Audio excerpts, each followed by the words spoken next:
उदाहरण नंबर 2। उदाहरण नंबर 2 की बात करें तो 2 में चलते हैं। जांच कीजिए कि निम्नलिखित द्विघात समीकरण है या नहीं है। क्या है बाबूड़े? द्विघात समीकरण है या नहीं है। जांच कीजिए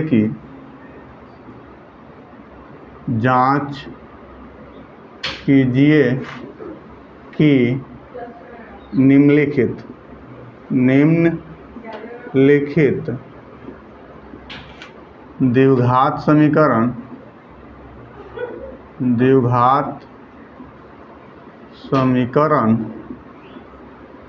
है या नहीं। ठीक है। x माइनस टू का होल स्क्वायर प्लस 1 बराबर में है, ये पहला है, बराबर में है 2x माइनस 3। दूसरा है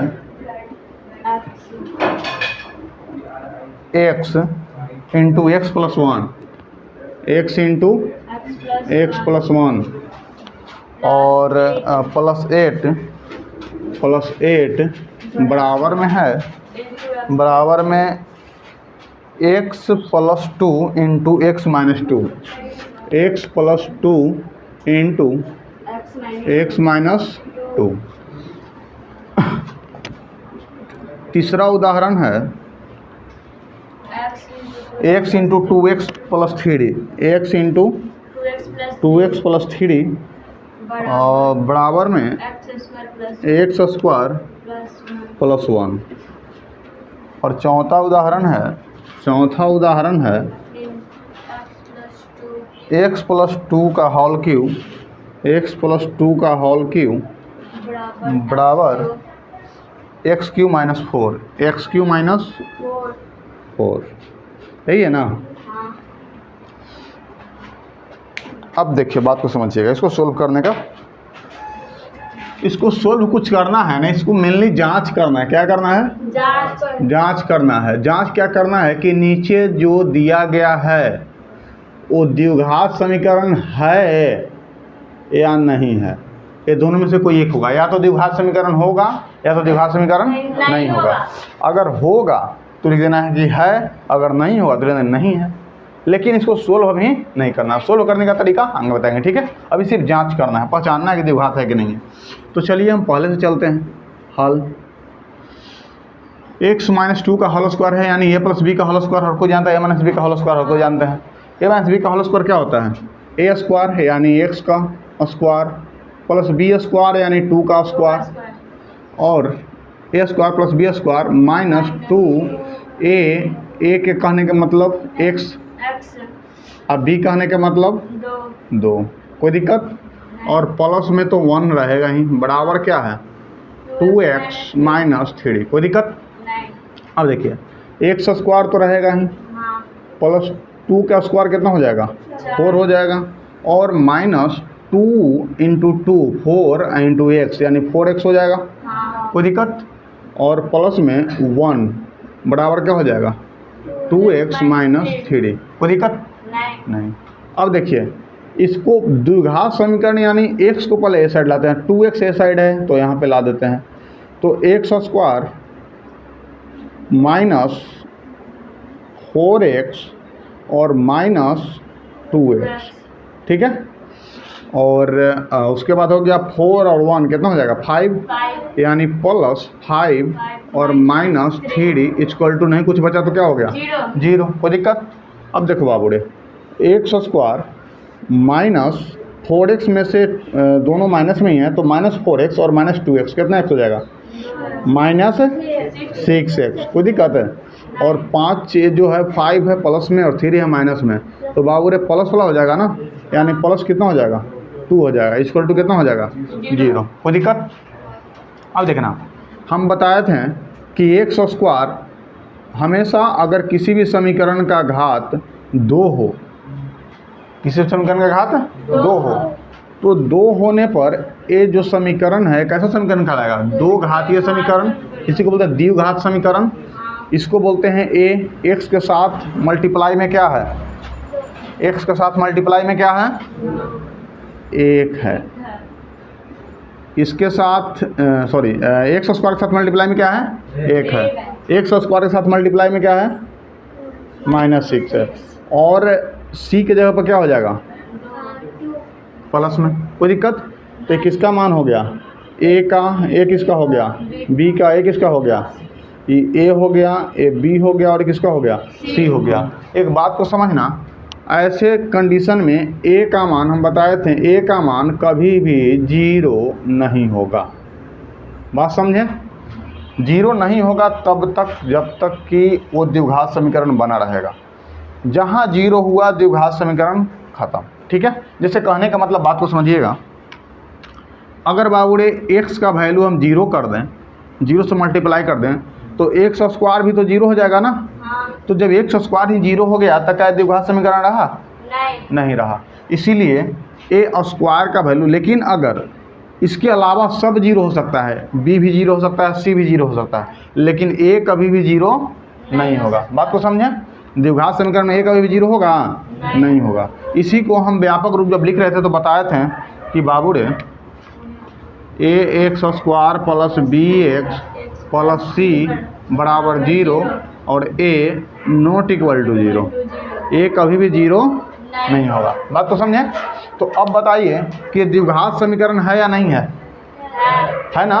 क्या लिखेंगे, यह द्विघात समीकरण है, यह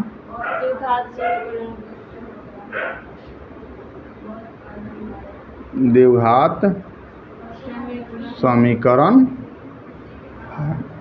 कोई दिक्कत। अब नेक्स्ट क्वेश्चन पे चलते हैं। नेक्स्ट क्वेश्चन देखिएगा, बात समझिएगा। नेक्स्ट क्वेश्चन क्या कहता है, इसको और ए हम मल्टीप्लाई करने के लिए बताए थे कि बाबूरे यहाँ पे एक बात समझना कि जब x को इसके साथ मल्टीप्लाई करना था, एक बार x को इसके साथ करेंगे, एक बार इसके साथ करेंगे, फिर x को एक बार इसके साथ करेंगे, करेंगे ना। तो x को x के साथ करेंगे तो क्या हो जाएगा, x को x के साथ करेंगे तो एक्स स्क्वायर, और वही x को अगर 1 के साथ करेंगे तो x क्या हो जाएगा, x, और प्लस में क्या है 8।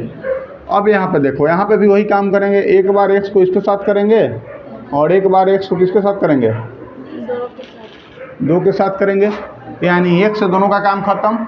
फिर 2 को लेते हैं तो 2 को एक बार इसके साथ करेंगे और 2 को एक बार इसके साथ करेंगे, कोई दिक्कत। अब देखिए, तो यहाँ पे करते हैं x को एक बार इसके साथ करते हैं तो एक्स स्क्वायर हो जाएगा, कोई दिक्कत। फिर x को करेंगे -2 के साथ, तो माइनस तो रहेगा क्योंकि ये प्लस है, माइनस तो माइनस हो जाएगा, और -2 को साथ x करेंगे तो 2x हो जाएगा, इसका x वाला काम खत्म। अब 2 पर चलते हैं, 2 को x के साथ करेंगे तो बाबू रे यहाँ पे हो जाएगा ए प्लस, तो प्लस 2x हो जाएगा, और 2 को फिर 2 के साथ करेंगे तो माइनस और प्लस, माइनस और 2 2 4, 2 × 2 कितना हो जाएगा 4। अब देखना, a plus 2x minus 2x cancel, a -4। अब इसको ए साइड लाते हैं तो एक्स स्क्वायर, और ए साइड आएगा तो -x स्क्वायर और प्लस x प्लस 8, और ए साइड आ जाएगा तो +4 = 0, दिक्कत। अब देखना, अब यहाँ पे x square plus minus cancel हो जाएगा ना। जब एक कैंसिल आउट हो गया तो यहाँ पे देखना x प्लस में 8, सॉरी 8 को जगह पर हम लिख सकते हैं 8 4 12 लिख सकते हैं ना, 8 12 = 0। यहाँ पे a का घात जो हम खोज रहे थे कि 2 होना चाहिए, तो यहाँ 2 घात वाला तो कोई है ही नहीं। एक घात वाला को तो क्या कहते हैं, b कहते हैं, क्या कहते हैं, और बिना घात वाला को अचर पद को क्या कहते हैं, c। और a तो गायब है, a गायब है ना, यानी a का मान क्या हो गया 0, a का मान क्या हो गया 0। और हम बोले थे कि बाबू रे 0 होगा तो द्विघात समीकरण होगा, नहीं होगा। तो यहाँ पे इसका मतलब मेरे पास क्या है, a बराबर 0, b बराबर कितना है 1, और c बराबर 12। इसके मतलब कि a नॉट इक्वल टू 0 होना चाहिए था, लेकिन a क्या हो गया 0 हो गया। तो यह द्विघात समीकरण नहीं है, नहीं है। कोई दिक्कत? अब चलते हैं, इस पे चलते हैं, इसको देखेंगे। इसको फिर वही काम करेंगे, एक से मल्टीप्लाई दोनों करेंगे। एक बार एक से इसको मल्टीप्लाई करेंगे, फिर एक बार किसको करेंगे, इसको करेंगे, गुना करेंगे। अब देखिए x को 2x से गुना करेंगे तो 2 तो रहेगा ही, x को 1 से तो x स्क्वायर हो जाएगा ना। फिर x को करेंगे 3 से तो प्लस हो जाएगा, 3x हो जाएगा ना, equal to x square plus 1। कोई दिक्कत? अब 2x स्क्वायर और ये पटी x स्क्वायर आएगा तो माइनस x स्क्वायर हो जाएगा, और प्लस में 3x और इस साइड आएगा तो माइनस x इक्वल टू क्या हो जाएगा, 0।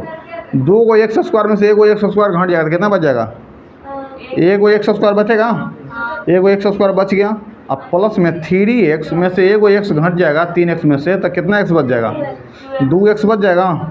और वो तेरी ये x कहाँ से आ गया, 1 है ना, 1 है, 1 के जगह पर हमको x लिखा गया, ठीक है। तो a यहाँ पे 3x रह जाएगा, ठीक है, और माइनस क्या हो जाएगा 1 इक्वल टू 0। अब एक बात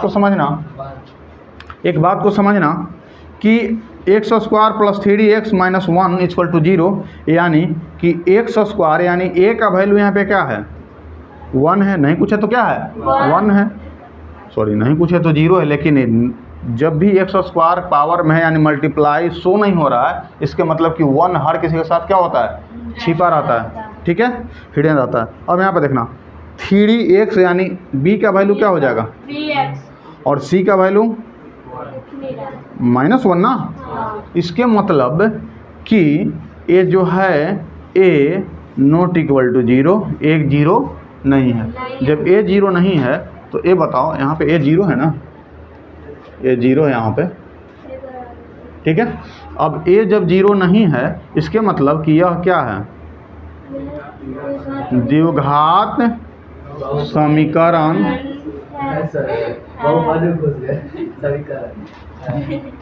ठीक है, कोई दिक्कत नहीं, ये चारों को समीकरण है। चौथा देखो, a प्लस बी का होल क्यूब। फार्मूला हर कोई को मालूम होगा, नहीं मालूम होगा तो लिख लेना। इसका फार्मूला होता है a प्लस बी का होल क्यूब बराबर होता है a cube plus B cube plus 3a square b plus 3ab square. कोई दिक्कत? a के जगह पर क्या है, x है, b के जगह पर क्या है, 2 है, यानी x क्यूब प्लस 2q हो जाएगा, q हो जाएगा ना, और a cube plus b cube plus 3a का मान क्या है, x है, 3a स्क्वायर, और b का मान क्या है, 2 है। कोई दिक्कत? अब प्लस 3a का मान x है और b का मान 2 का स्क्वायर हो जाएगा, बराबर x क्यूब अब -4। कोई दिक्कत? एक्स क्यू कहने के मतलब कि एक्स क्यू तो रहेगा ही, 2 का क्यू कहने का मतलब कि कितना हो जाएगा, 8 हो जाएगा, और plus 3 into x square into x. इसके मतलब कि 3 को एक्स स्क्वायर से गुना करेंगे और 2 से गुना करेंगे तो 2 तिया 6 और 6 एक्स स्क्वायर हो जाएगा, नहीं हो जाएगा, और प्लस 3 और इसको करेंगे 2 का स्क्वायर तो 4 हो जाएगा, तो 4 तिया 12 एक्स हो जाएगा, नहीं हो जाएगा 12 एक्स, और बराबर में हो जाएगा एक्स क्यूब -4। कोई दिक्कत? इसको ये साइड लाने की कोशिश करते हैं तो एक्स क्यूब और ये साइड आ जाएगा तो प्लस माइनस हो जाएगा एक्स क्यूब, और यहाँ पे बच जाएगा प्लस 6x स्क्वायर और प्लस 12x और प्लस 8 और माइनस कितना हो जाएगा, ये प्लस हो जाएगा, क्या हो जाएगा, ये साइड माइनस होती है, साइड क्या हो जाएगा प्लस, तो +4 इक्वल टू क्या हो जाएगा 0। ये प्लस माइनस कैंसिल आउट हो गया, यहाँ पे 6x स्क्वायर हो जाएगा, और यहाँ पे क्या हो जाएगा, इधर कर लेते हैं, यहाँ पे हो जाएगा 6x स्क्वायर प्लस में 12x और 8 4 कितना हो जाएगा 12 इक्वल टू 0। ए का मान कितना हो गया 6, बी का मान 12 और सी का मान 12। यानी ए नॉट इक्वल टू 0। ए 0 है? नहीं है, नहीं है। ए 0 कहाँ है? जब ए 0 नहीं है तो यह क्या है? द्विघात समीकरण। कोई दिक्कत है? चारों नोट करो बाबू रे। देखिए बात समझिएगा, जॉन और जीवंत दोनों के पास मिलाकर कुल 45 कंचे हैं। दो गो लड़का है, एक जॉन नाम का, एक जीवंत या जीवंती, क्या नाम है? जीवंती नाम है। हाँ जीवंती जो भी है, एक लड़का एक लड़की है, ठीक है, लड़की होगी ना। हाँ तो जॉन और जीवंती दो बच्चे हैं जिनके पास दोनों का मिला के कुल कितना कंचे हैं? 45 कंचे हैं। दोनों 5-5 कंचे खो देते हैं, यानी दोनों क्या करते हैं कि कुछ कुछ कंचे यानी 5-5 कंचे वो क्या करते हैं? खो देते हैं, भुला देते हैं। खेल रहे होंगे, भुला गया होगा, ठीक है, खो देते हैं। अब खो देने के बाद और अब उनके पास कंचों की संख्या का गुणनफल, दोनों का जो कंचा है, मान लीजिए के पास कुछ बचा, दूसरे के पास कुछ बचा होगा, और दोनों को जब गुना करते हैं यानी कंचों का गुणनफल, किसका गुणनफल? बचा हुआ जो कंचा उसका जो गुणनफल है वो 124 है। कितना है? 124 है। हम जानना चाहते हैं कि आरंभ में उनके पास कितना, कि आरंभ में उनके पास कितने कंचे थे। तो जानना क्या चाहते हैं? कंचा। क्या जानना चाहते हैं? कंचा। तो सिंपल सा मैथ का एक ही तो लॉजिक है, जो पता करना है उसी को मान लो, जो नहीं पता उसी को क्या करना है? मान लेना है। तो माना कि आरंभ में उनके पास कंचों की संख्या x क्या है? x है। तो माना कि आरंभ में, अब बताओ, जॉन है और जीवंती है, तो किसी एक को मानेंगे दूसरा का निकल जाएगा। और मान लेते हैं कि जॉन के पास अगर x है तो जीवंती के पास टोटल 45 है, तो 45 माइनस x हो जाएगा। 45 माइनस क्या हो जाएगा? x हो जाएगा। तो इसको लैंग्वेज में लिखना पड़ेगा ना, तो लिख लेंगे। माना कि जॉन के पास कंचों की संख्या, जॉन के पास आरंभ में लिखो, आरंभ में कंचों की संख्या, देखो तो किसका बोला? कंचों की संख्या आरंभ में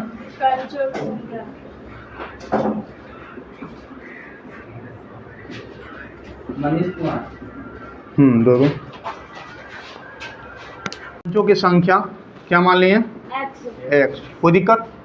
जब कंचों की संख्या x मान ली है तो इतना तो पता है कि किसके पास x कंचा है? जॉन के पास है, माने हैं। तो अब जीवंती के पास कंचा कितना हो जाएगा? टोटल कितना है? 45 है। और 45 में से x जब जॉन के पास है तो जीवंती के पास x को हटा देंगे तो जीवंती के पास हो गया। कोई दिक्कत? अब देखिए, अब क्या कहते हैं, 5-5 कंचे खो देते हैं, यानी खोने के बाद, क्या करने के बाद?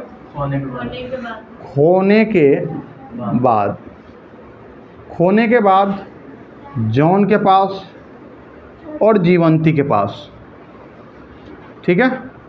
तो जॉन के पास पूरा x था और खो कितना दिया है? 5 गो, ठीक है। जीवंती के पास पूरा 45 माइनस x है और खो कितना दिया? 5, एक अंचा हो गया। कोई दिक्कत? अब देखिए, अब आगे क्या कहते हैं,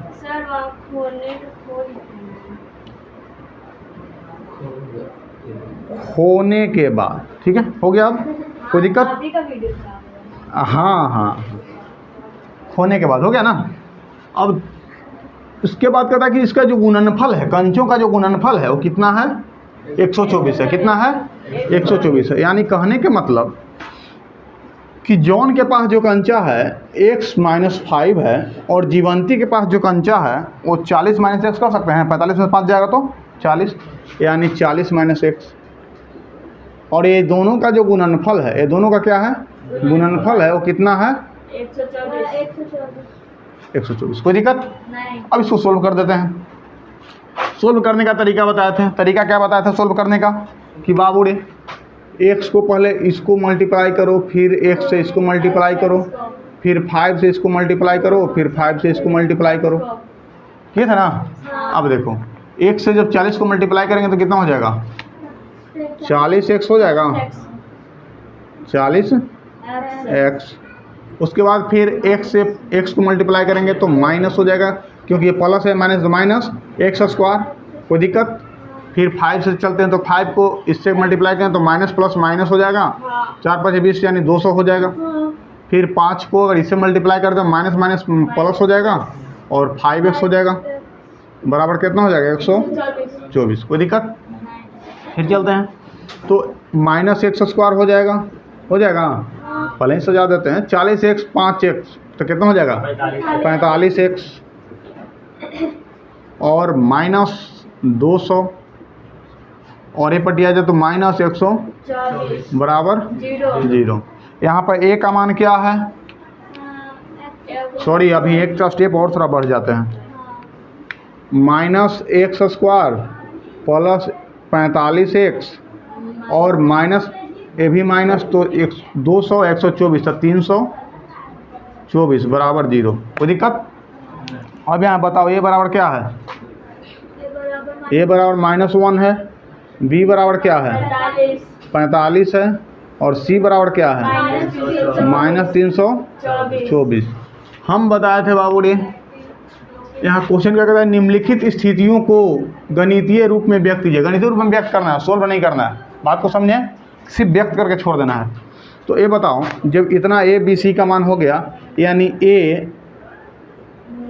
नॉट इक्वल टू 0, ये 0 के बराबर नहीं है, तो यहाँ a नहीं लिखना है कि यह द्विघात समीकरण है, बस इसके रूप में ला दिए ना, यही मेरा हो गया आंसर। ठीक है, यहाँ पे इतना लिखने की ज़रूरत नहीं है, तो इसको लिखे ना लिखे कोई फर्क नहीं पड़ता है। ठीक है, एक कुटीर उद्योग एक दिन में, कुटीर उद्योग कहने का मतलब छोटा मोटा जो घर पे हम लोग उद्योग लगाते हैं उसको कुटीर उद्योग के नाम से जानते हैं। तो एक कुटीर उद्योग एक दिन में कुछ खिलौने निर्मित करता है। जब कुछ खिलौने का निर्माण कर रहे हैं तो प्रत्येक खिलौने का मूल्य, यानी प्रत्येक खिलौने का मूल्य 55 रुपया है। 55 रुपया प्रत्येक खिलौने का जो मूल्य है, 55 रुपया में से एक दिन में निर्मित किए गए खिलौनों की संख्या को घटाने पर, यानी एक दिन में जो खिलौना निर्मित किया गया है ना, इसके संख्या में से, मतलब एक दिन जो खिलौना बनता है उस संख्या को अगर 55 में से घटाते हैं तो वो प्रत्येक खिलौने का मूल्य प्राप्त होता है। किसका? एक खिलौने का मूल्य, प्रत्येक मतलब एक, यानी जो एक खिलौने का मूल्य है वो 55 रुपया में से एक दिन में निर्मित किए गए खिलौनों की संख्या को जब घटाते हैं, घटाने से प्राप्त संख्या के बराबर है। प्राप्त क्या है? संख्या के बराबर है। बात समझे? किसी एक दिन कुल निर्मित लागत 750 रुपया था। एक दिन खिलौना जो था उसका निर्माण लागत कितना है? 750 रुपया है। जब निर्माण लागत उसका 750 है, क्वेश्चन ही है ना, क्वेश्चन तो सही है ना?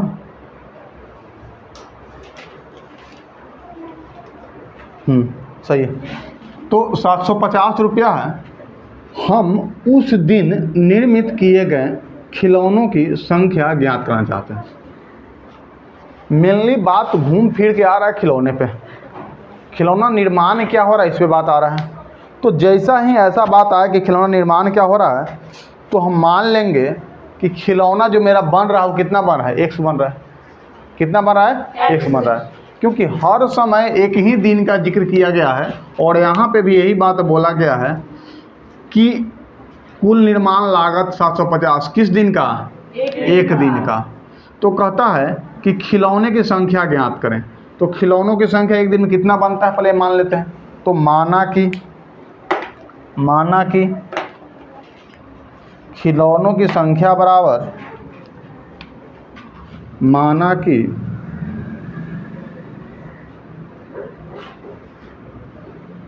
एक दिन में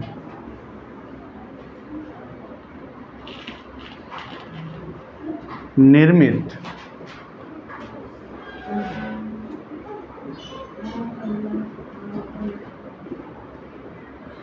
खिलौनों की संख्या बराबर क्या हो जाएगा, x बराबर क्या हो जाएगा, x। तो जब x खिलौना एक दिन में निर्माण होता है, तो एक खिलौना जब निर्माण होता है, तो अब कहता है कि उसका जो खिलौना का जो मूल्य है, क्या बाबूरे, मूल्य, 55 में से एक दिन निर्माण जो किया गया खिलौना उसको घटाने से प्राप्त होता है। एक दिन में कितना खिलौना निर्माण हुआ है, x, और उसका मूल्य प्राप्त करने के लिए 55 में से एक दिन जो खिलौना बनाया गया उसको घटाने से जो आता है वह इसका मूल्य कहलाता है। यानी 55 में से घटाया जा रहा है ना, 55 में से घटाया जा रहा है जो एक दिन खिलौना बनाया गया है। तो एक दिन कितना बनाया गया है, x, और यही खिलौना का क्या हो गया, मूल्य हो गया। यानी एक खिलौना का मूल्य कितना है, एक खिलौना का मूल्य, लिख लो, एक खिलौना का मूल्य,